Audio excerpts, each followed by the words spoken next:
नमस्कार विद्यार्थी मित्रांनो, माझं नाव सुहास भिसे. स्वागत आहे तुमचं सर्वांचं परदा करंट अफेअर्स मराठी या आपल्या मायबोली भाषेतील एज्युकेशनल यूट्यूब चॅनलमध्ये.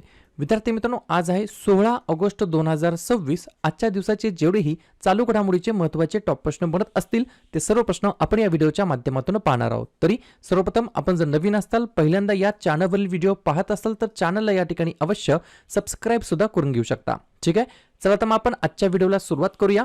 त्या अगोदर कालच्या व्हिडिओमध्ये जो काही शेवटचा प्रश्न विचारला होता त्या प्रश्नाचं उत्तर जाणून घेऊया. काय होता प्रश्न?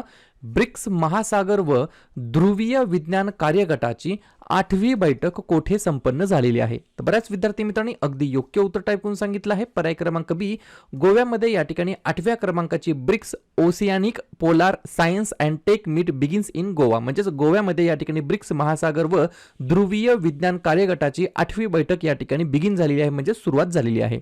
क्लिअर? आता पाहूया विद्यार्थी मित्रांनो, प्रश्न क्रमांक पहिला. टोटल संपूर्ण व्हिडिओमध्ये 12 प्रश्न असतील. सुरुवातीपासून शेवटपर्यंत व्हिडिओ प्रामाणिकपणे पाहण्याचा प्रयत्न करा. एक एक प्रश्न महत्त्वाचा आहे, तुम्ही कोणत्याही परीक्षेची तयारी करा. प्रश्न क्रमांक पहिला काय आहे? महाराष्ट्र राज्य चित्रपट पुरस्कार 2025 मध्ये राज कपूर विशेष योगदान पुरस्कारासाठी कोणाची निवड झालेली आहे? प्रश्न क्रमांक पहिल्याचं योग्य उत्तर आहे पर्याय क्रमांक ए, राणी मुखर्जी यांची या ठिकाणी नियुक्ती झाली आहे. कशासाठी? तर राज कपूर विशेष योगदान पुरस्कारासाठी. कशामध्ये? महाराष्ट्र राज्य चित्रपट पुरस्कार 2025 मध्ये यांची या ठिकाणी निवड झालेली आहे. पर्याय क्रमांक ए, राणी मुखर्जी हे या प्रश्नाचं योग्य उत्तर असणार आहे. पाहूया पुढचा प्रश्न. प्रश्न क्रमांक दुसरा. नागरिकांकडून भारतीय भाषांचा डेटा सेट गोळा करण्यासाठी भाषिणी अभियानाअंतर्गत कोणता क्राउड सोर्सिंग उपक्रम सुरू करण्यात आलेला आहे? 2 नंबरच्या प्रश्नाचं योग्य उत्तर आहे या ठिकाणी पर्याय क्रमांक डी, भाषादान. काय म्हटलं मी? भाषादान हे या प्रश्नाचं योग्य उत्तर असणार आहे. इनिशिएटिव्हचं या ठिकाणी नाव आहे भाषादान. ठीक आहे, एक पॉइंट लिहून घ्या. याच्या मागचं उद्दिष्ट काय तर लिहून घ्या. विविध भारतीय भाषांमधील नागरिकांकडून आवाज, मजकूर आणि भाषांतराच्या विविध प्रकारच्या माहितीचे संकलन करून ओपन सोर्स डेटा सेट तयार करणे हे या उपक्रमाचं मागचं या ठिकाणी उद्दिष्ट आहे, ज्याचं नाव आहे भाषादान. क्लिअर? नागरिकांकडून भारतीय भाषांचा डेटा सेट गोळा करण्यासाठी भाषिणी या अभियानाअंतर्गत भाषादान हा जो काही क्राउड सोर्सिंग उपक्रम आहे तो या ठिकाणी सुरू करण्यात आलेला आहे. पुढचा प्रश्न. उदारा शक्ती 2026 हा जो काही भारत आणि कोणत्या देशादरम्यान आयोजित केला जाणारा द्विपक्षीय हवाई सराव आहे? लक्षात घ्या, हवाई सराव आहे म्हणजे दोन्ही देशांच्या हवाई दलाच्या अंतर्गत हा सराव या ठिकाणी आयोजित केला जात असतो. 3 नंबरच्या प्रश्नाचं योग्य उत्तर आहे पर्याय क्रमांक सी, मलेशिया हे या प्रश्नाचं योग्य उत्तर असणार आहे. तर लक्षात घ्या, आपला प्यारा भारत देश आणि मलेशिया देश या दोन देशाच्या दरम्यान आयोजित केलेला हा द्विपक्षीय हवाई सराव आहे, ज्याचं नाव आहे उदारा शक्ती 2026. 2 पॉइंट लिहून घ्या. या सरावामध्ये भारतीय हवाई दल म्हणजेच इंडियन एअरफोर्स आणि रॉयल मलेशियन हवाई दल यांच्यामध्ये तीव्र हवाई लढाऊ डावपेच आणि सामरिक देवाणघेवाण झालेली आहे. यामुळे दोन्ही देशांच्या हवाई दलांमधील सामरिक संबंध, परस्पर विश्वास आणि कार्यात्मक आंतर कार्यक्षमता वाढवण्यासाठी या ठिकाणी मदत होत असते. म्हणून अशा प्रकारचे वेगवेगळे सराव या ठिकाणी आयोजित केले जात असतात वेगवेगळ्या देशांच्या अंतर्गत. या प्रश्नासाठी योग्य उत्तर आहे मलेशिया. सरावाचं नाव आहे उदारा शक्ती, जो की भारत आणि मलेशिया दरम्यानचा द्विपक्षीय हवाई सराव आहे. ठीक आहे, मग भारतासोबत अन्य देशांचे वेगवेगळे सराव आहेत त्याच्यावरती आपण एकदा चर्चा करूया. मैत्री सराव आहे थायलंड सोबत, शक्ती सराव आहे फ्रान्स सोबत, सूर्यकिरण सराव आहे नेपाळ सोबत, युद्धाभ्यास आहे अमेरिका सोबत, गरुडा शक्ती आहे इंडोनेशिया सोबत, तारकश आहे अमेरिका सोबत, डस्टलिक आहे उझबेकिस्तान सोबत, मोसी आहे रशिया आणि चीन दरम्यान, विनबॅक्स आहे व्हिएतनाम सोबत आणि हॉपेक्स सराव आहे इजिप्त देशासोबत. क्लिअर? पुढचा प्रश्न. प्रश्न क्रमांक 4. कोणत्या राज्याने शैक्षणिक आणि सरकारी संस्थांमधील जे काही प्रोग्राम्स आहेत, कार्यक्रम्स आहेत त्याच्यामध्ये सुरू होण्यापूर्वी आपले या ठिकाणी राज्याचं राज्यगीत गाणे अनिवार्य केलेलं आहे? 4थ्या नंबरच्या प्रश्नाचं योग्य उत्तर आहे पर्याय क्रमांक बी, तमिळनाडू हे या प्रश्नाचं योग्य उत्तर असणार आहे. तर तमिळनाडू राज्य सरकारने काय केलेलं आहे? त्या राज्याअंतर्गत असलेल्या शैक्षणिक आणि सरकारी संस्थांमधील कार्यक्रम सुरू होण्यापूर्वी तमिळनाडू राज्याचं राज्यगीत गाणे हे अनिवार्य केलेलं आहे, म्हणजेच कंपल्सरी केलेलं आहे, मॅन्डेटरी केलेलं आहे, बंधनकारक केलेलं आहे राज्यगीत गाणे. बरोबर? कोणत्याही या ठिकाणी संस्थांमधील कार्यक्रम सुरू होण्यापूर्वी. कोणत्या संस्थांमधील? शैक्षणिक आणि सरकारी संस्थांमधील. कुठे सुरू केलं आहे? तमिळनाडू राज्याच्या अंतर्गत. तमिळनाडू. स्थापना 1 नोव्हेंबर 1956. मुख्यमंत्री सी जोसेफ विजय, राज्यपाल राजेंद्र विश्वनाथ अर्लेकर, राजधानी चेन्नई. 4 महत्त्वाचे राष्ट्रीय उद्यान मन्नर, मरीनची आखात, इंदिरा गांधी, मुदुमलाई, मुखुर्ती आणि 2 महत्वाचे धरण मेत्तूर आणि भवानी सागर. पुढचा प्रश्न, भारताला जागतिक उत्पादन केंद्र म्हणून स्थान देणारी प्रमुख क्षेत्रे, हा जो काही अहवाल आहे तो कोणत्या संस्थेने प्रसिद्ध केलेला अहवाल आहे? 5व्या नंबरच्या प्रश्नाचं योग्य उत्तर आहे पर्याय क्रमांक ए, नीती आयोग हे या प्रश्नाचं योग्य उत्तर असणार आहे. 2 पॉइंट लिहून घ्या. अहवालामध्ये उच्च क्षमता असलेल्या 4 उत्पादन क्षेत्रांची ओळख पटवली आहे. हे 4 महत्वाचे पिलर कोणकोणते आहेत? या ठिकाणी प्रोडक्शन पिलर्स, रसायने, वस्त्रोद्योग, दूरसंचार आणि नेटवर्किंग उपकरणे, बरोबर.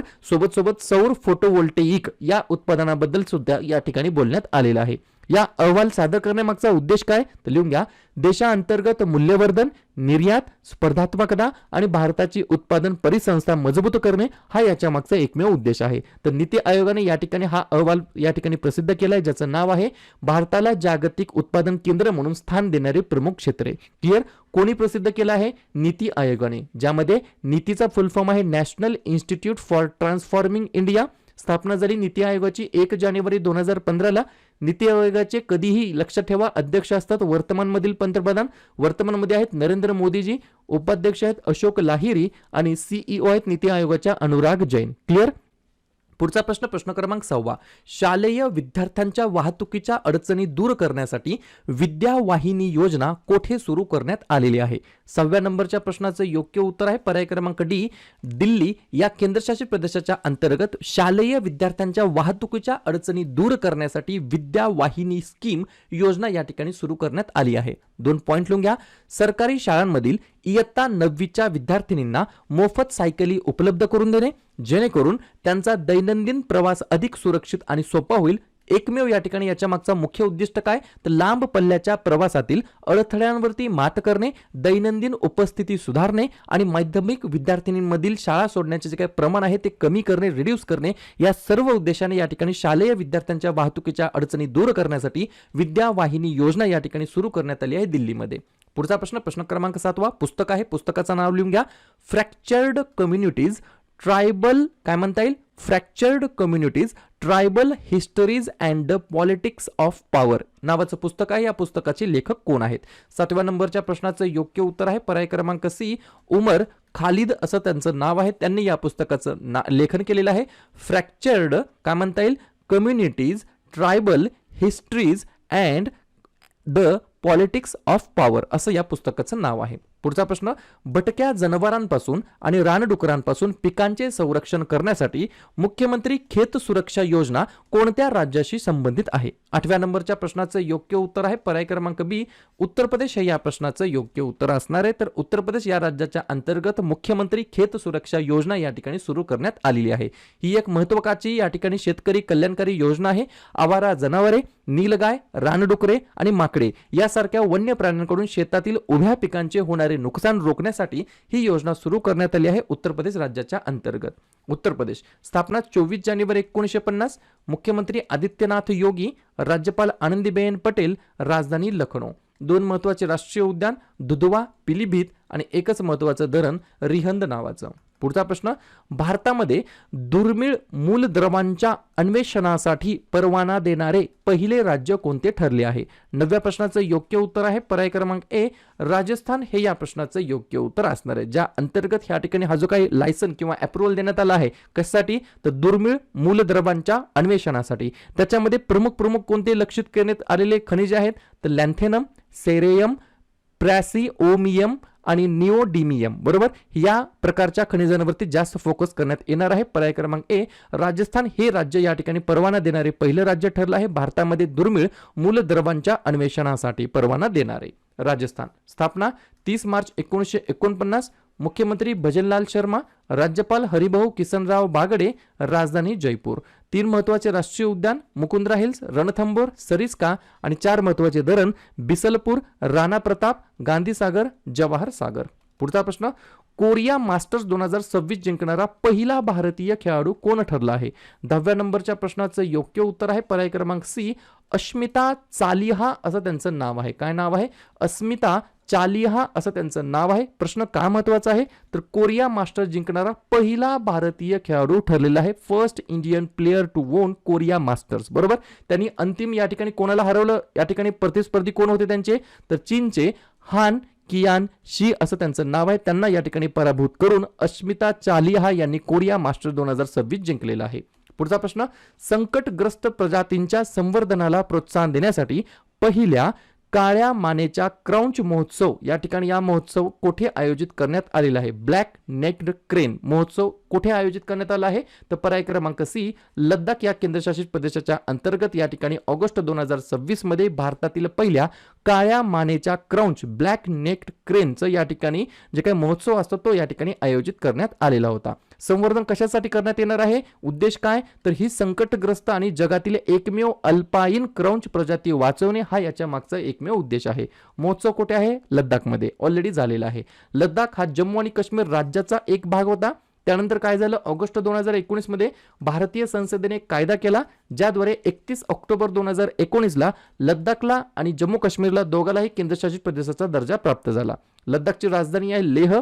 कारगिल. वर्तमानमधील गव्हर्नर आहेत विनय कुमार सक्सेना. शेवटचा प्रश्न, पंतप्रधान नरेंद्र मोदी यांनी 15 ऑगस्ट 2026 रोजी भारताच्या 80व्या क्रमांकाच्या स्वातंत्र्य दिवसानिमित्ताने दिल्लीतील ऐतिहासिक लाल किल्ल्यावरती सलग कितव्यांदा राष्ट्रध्वज या ठिकाणी फडकवलेला आहे? बरोबर. तर 12व्या नंबरच्या प्रश्नाचं योग्य उत्तर आहे पर्याय क्रमांक बी, सलग या ठिकाणी कंटिन्युअसली 13 वेळेस या ठिकाणी राष्ट्रध्वज तिरंगा या ठिकाणी फडकवलेला आहे पंतप्रधान नरेंद्र मोदीजी यांनी. क्लिअर? या ठिकाणी अशा प्रकारे हे होते आजचे 12 प्रश्न. उपक्रम कंटेंट हा जो काही प्रयत्न आपण सुरू केलाय मराठी भाषेमध्ये कसा वाटतो अवश्य कमेंट करत चला. आणि तुमच्यासाठीचा आजचा खास प्रश्न, बॅटरी आणि इलेक्ट्रिक ट्रकसाठी स्वतंत्र धोरण राबवणारे भारतातील पहिले राज्य कोणते ठरले आहे? महाराष्ट्र, गुजरात, आंध्र प्रदेश की राजस्थान? तर ज्या पण विद्यार्थ्यांनी या प्रश्नाचं योग्य उत्तर येत असेल त्या प्रश्नाचं उत्तर तुम्ही कमेंट बॉक्समध्ये टाईप करण्याचा प्रयत्न करा. प्रश्नाचं उत्तर चुकू द्या, बरोबर येऊ द्या, काहीच हरकत नाही. ट्राय करणं, प्रयत्न करणं सर्वात जास्त महत्त्वाचं आहे. आणि दुसऱ्या दिवशी येऊन आपण दिलेल्या प्रश्नाचं उत्तर बरोबर आलं की चुकलं, दुसऱ्या दिवशी येऊन नेहमी चेक करणं, अभ्यासामध्ये कन्सिस्टन्सी मेंटेन ठेवणं हे सगळ्यात जास्त महत्त्वाचं ठरणार आहे.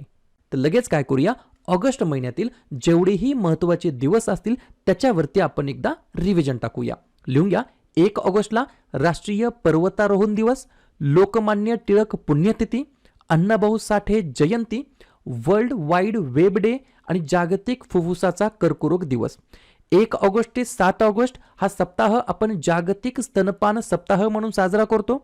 6 ऑगस्ट हिरोशिमा दिवस, 7 ऑगस्ट राष्ट्रीय हातमाग दिवस आणि राष्ट्रीय भालाफेक दिवस, 8 ऑगस्ट भारत छोडो आंदोलन दिवस, 9 ऑगस्ट जागतिक आदिवासी दिवस आणि नागासाकी दिवस, 10 ऑगस्ट जागतिक सिंह दिवस आणि जागतिक जैव इंधन दिवस, 12 ऑगस्ट आंतरराष्ट्रीय युवा दिवस आणि जागतिक हत्ती दिवस, 13 ऑगस्ट जागतिक अवयवदान दिवस, 15 ऑगस्ट 2026ला यावर्षी आपण 80वा क्रमांकाचा स्वातंत्र्य दिवस साजरा करीत आहोत.